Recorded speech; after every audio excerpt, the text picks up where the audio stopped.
السلام علیکم ناظرین، میں آپ کی ہوسٹ رابیل سید نتارا پروگرام کے ساتھ میں آپ کی خدمت میں حاضر ہوں۔ آج ہمارے اسٹوڈیو میں موجود ہیں صحافت کی دنیا کا ایک بڑا نام حسنین اخلاق صاحب۔ آج ہم ان سے بات کریں گے اسکولوں کی بڑھتی ہوئی فیسوں پر۔ اسکول کے حوالے سے کہا جا رہا ہے کہ نجی اسکولوں میں 5% تک فیسوں میں اضافہ کیا جا سکتا ہے۔ اگر اس میں زیادہ اضافہ کرنا ہے تو ریگولیٹر سے اجازت لینی ہوگی، مگر عدالتی حکم پر عمل درآمد نہ کیا جا رہا ہے۔ جی حسنین اخلاق صاحب، آپ اس بارے میں کیا کہنا چاہیں گے؟ جی بالکل، بسم اللہ الرحمن الرحیم۔ آپ نے جو ہے وہ بالکل درست نشاندہی کی ہے اس حوالے سے۔ اس کے لیے جو ہے وہ باقاعدہ ریگولیٹر سے جو ہے وہ اجازت لینی پڑتی ہے، اور اس کے بعد جو ہے، اور اس کے لیے بھی ایک مخصوص یعنی 5% جو رقم ہے وہ خود اسکولز وہ بڑھا سکتے ہیں خود، جبکہ اس سے زیادہ اگر انہوں نے 15% تک کی اجازت ہے انہیں، اگر اس سے زیادہ انہوں نے بڑھانی ہے تو اس کے لیے ریگولیٹر جو ہے وہ اس سے اجازت لی جاتی ہے۔ تو ریگولیٹر کون ہے؟ وہ یقینی طور پہ جو حکومتی اتھارٹی میں بیٹھے ہوئے لوگ ہیں، چیف آفیسر جو ہیں ایجوکیشن کے، وہ اس کو دیکھتے ہیں، وہ اس حوالے سے جو ہے وہ فیصلہ کرتے ہیں۔ جو سیکٹری تعلیم ہے یا تعلیم جو ایجوکیشن سیکٹریٹ ہے، جس میں مختلف سیکٹریز اور مختلف افسران جو ہے وہ بیٹھتے ہیں، جو ان کی ذمہ داری ہے کہ وہ دیکھیں کہ کس طریقے سے جو ہے وہ اسکول ہے وہ اپنی فیس ہے اس کو اتنا ایک دم بڑھا رہا ہے کہ جہاں پہ نہ صرف ایک تعلیم جو ہے وہ صرف بزنس بن کے رہ گئی، بلکہ جو والدین اپنے بچوں کو ایک اچھی تعلیم جو ہے وہ دلوانا چاہ رہے ہیں، وہ بھی اس سے بھی جو ہے وہ دور ہو رہے ہیں، اور ان کے لیے جو ہے وہ ایک بڑی ٹینشن کی جو ہے وہ کا سبب بنتی ہے بات۔ دوسری بات رہی یہ کہ ہمارے یہاں آپ یہ دیکھیے کہ اس تمام تر مہنگائی کے باوجود، یعنی کہ اسکولوں کی جانب سے فیسوں میں اضافے کے باوجود، ہمارا تعلیمی معیار جو ہے وہ کسی صورت نہیں بڑھ پا رہا ہے۔ ہم گورنمنٹ اسکولوں پہ بے پناہ جو ہے وہ تنقید بھی کرتے ہیں، جو جائز بھی ہے، ہمیں اس پہ کرنی چاہیے، کیونکہ وہ گورنمنٹ کے ادارے ہیں، ان کو جو ہے وہ بہترین تعلیم اپنی نسل کو، آئندہ آنے والی نسل جو ہے، جو پاکستان کی جو بچے ہیں، ان کو دینی چاہیے، اور ان کا یہ فرض ہے، اسی لیے جو ہے وہ قائم کیے گئے۔ لیکن اس کے ساتھ ساتھ جو ہے وہ جو پرائیویٹ تعلیمی ادارے ہیں، اس کا آپ جو ہے وہ ذرا ظلم چیک کیجئے کہ تمام تر مہنگی فیسیں لینے کے باوجود جو تعلیمی معیار ہے وہ 0 ہے۔ اب میں آپ کو یہاں پہ جو ہے وہ کسی ایک گروپ کا نام لیے بغیر، اگلی دفعہ جو ہے وہ انشاءاللہ تعالیٰ ہم ڈیٹا کے ساتھ اس پہ بات کریں گے تو ہم گروپس کے نام لے کے آپ کو بتائیں گے کہ جو ہے وہ مطلب کون سا گروپ کیا کر رہا ہے۔ میں آپ کو اندازے کے لیے جو ہے وہ آپ کو بتاتا ہوں کہ گروپ جو مختلف بڑے گروپ ہیں، یعنی ایجوکیشن گروپ پرائیویٹ اسکولز کے اور کالجز کے، وہ باقاعدہ اب اس وقت جو ہے وہ جو بورڈز ہیں، تعلیمی بورڈز پنجاب میں، ان پر اثر انداز ہوتے ہیں، نہ صرف پیسوں کی صورت میں بلکہ سیاسی دباؤ بھی جو ہے وہ ان پر پڑھوایا جاتا ہے، اور وہ ان کو جس بات پہ مجبور کیا جاتا ہے کہ ان کے اسکول سے یا ان کے کالج سے پڑھے ہوئے بچوں کو ہی جو ہے وہ پہلی، دوسری، تیسری پوزیشن، یا جو آپ کہہ لیجیے کہ بیسٹ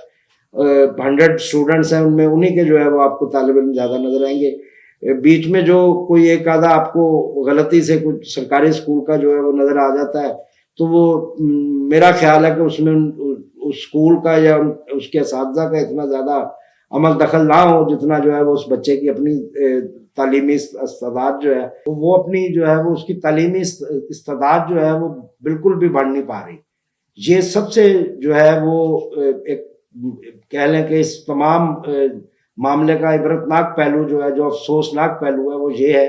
کہ چلیے بھلے آپ نے جو ہے وہ بہت زیادہ فیس جو ہے والدین سے وصول کر لی، آپ اس کو بطور تجارت جو ہے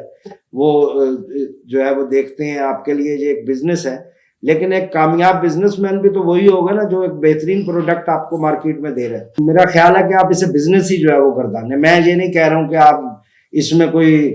بڑی ڈریم سچویشن جو ہے وہ کریٹ کرنے کی کوشش کریں گے، جناب ایک بڑا اچھا جو ہے وہ معاشرہ ہے، اور جہاں پر لوگ استاد جو ہے وہ بغیر اس کے تعلیم دے رہے ہیں، ہم جو ہے وہ اس کو ایک بزنس کے طور پہ لے لیتے ہیں۔ لیکن اس کے لیے یہ ضروری ہے کہ ایک بزنس مین کے لیے کہ وہ جو پروڈکٹ مارکیٹ میں دے رہا ہے، وہ پروڈکٹ کم از کم جو ہے وہ ایسی تو ہو جو سیل ہو سکے، جو مطلب بک سکے ہاتھوں ہاتھ۔ ہمارے یہاں جو اسٹوڈنٹس جب کالجز سے، یونیورسٹیز سے، اسکول سے جو ہے وہ فارغ تحصیل ہوتے ہیں جب، یعنی کہ وہ وہاں سے فری ہوتے ہیں پڑھ کے،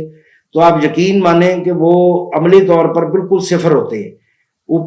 پھر سب سے بڑا ظلم جو ہے وہ یہاں یہ ہے کہ ایک ہمارے یہاں پہ تعلیم کا ایک سلسلہ شروع ہوتا ہے، ایک جو سبجیکٹ ہے وہ پکڑ لیا جاتا ہے اور وہ تمام لوگ کوشش کرتے ہیں کہ اسی میں جو ہے وہ تعلیم حاصل کر لیں. ہمارے یہاں انڈسٹری بھی جو ہے وہ اتنی اسٹرانگ نہیں ہے، ہمارے یہاں جو ریسرچ کا معاملہ ہے وہ بھی اتنا اسٹرانگ نہیں ہے. جی آپ نے سنا آج اسکولوں کے بارے میں کہ فیسیں ایک بہت بڑا مسئلہ بن چکا ہے اور اس کا حل ہماری حکومت کس طرح نکالے گی. ہم اگلے موضوع کی طرف جاتے ہیں. آج ہمارا اگلا موضوع ہے جیسے کہ سردیاں شروع ہیں اور جس طرح لوگ فاسٹ فوڈ کا استعمال کرتے ہیں، اسی طرح سردیاں شروع ہوتے ہی سب سے پہلے جو ذہن میں آتا ہے وہ ہے مچھلی کا. آپ نے دیکھا ہوگا کہ مارکیٹ میں، بازاروں میں لوگ بہت سارا رش ہوتا ہے ایسی شاپس پر، دکانوں پر، جہاں پر بہت ساری خرید کے لیے لوگ آئے ہوتے ہیں.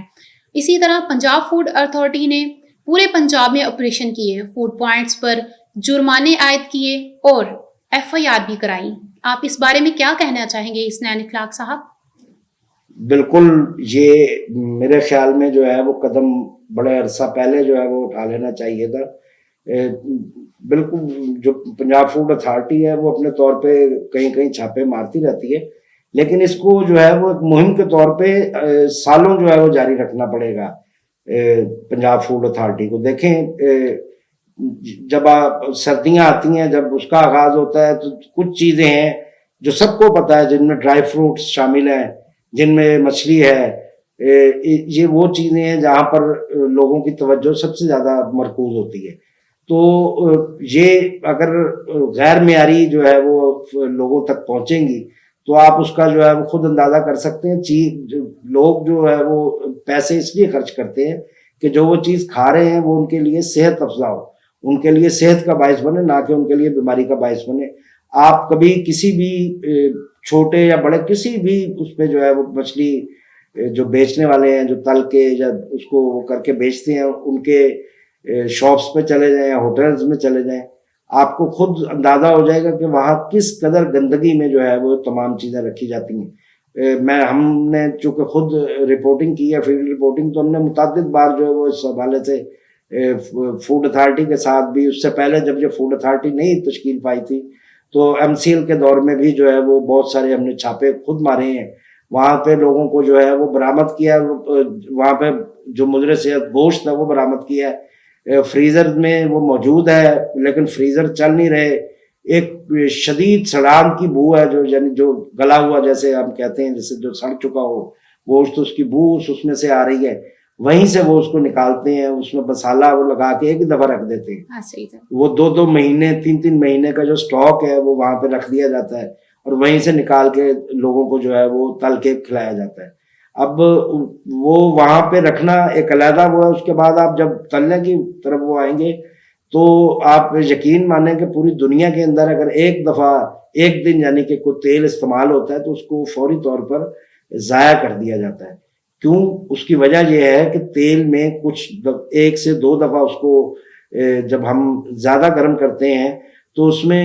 کچھ ایسے کیمیکلز پیدا ہو جاتے ہیں جو انسانی صحت کے لیے نقصان دہ، اور اس سے انسان کو کینسر ہو سکتا ہے. یہ بات جو ہے وہ سب کو طے شدہ ہے. معذرت کے ساتھ حسنین صاحب، میں یہاں آپ کی بات کو کاٹ رہی ہوں. میں یہ آپ سے کہنا چاہوں گی کیا ہماری حکومت کو ایسے فوڈ پوائنٹس بنانے کی اجازت دینی چاہیے جہاں پر مضر اثرات کی چیزیں فروخت ہوتی ہیں؟ کیا ان کو ایکشن لینا چاہیے یا نہیں؟ اور اگر لینا چاہیے تو اب تک کیوں نہیں لے رہے؟ بالکل، آپ کا یہ ایک اچھا ویلڈ کوسچن ہے. دیکھیں، بات یہ ہے فوڈ پوائنٹ جو ہے وہ ہمارے یہاں پہ جو سب سے بڑا ظلم ہے، فوڈ پوائنٹ پہلے بن جاتا ہے، اس کے بعد اس کی جو آپ کہہ لیجئے کہ سارا پروسیس ہے، اس کی اجازت نامہ، وہ اس کے بعد اپلائی کیا جاتا ہے. حالانکہ پوری دنیا کے اندر یہ طریقہ ہے کہ اگر کوئی کسی جگہ پر وہ چاہ رہا ہے کہ وہ فوڈ پوائنٹ قائم کرے تو باقاعدہ جا کے درخواست دیتا ہے،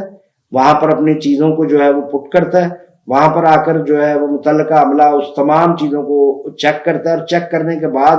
اس کو کچھ عرصے کے بعد جو ہے وہ اس کا سرٹیفکیٹ دیا جاتا ہے.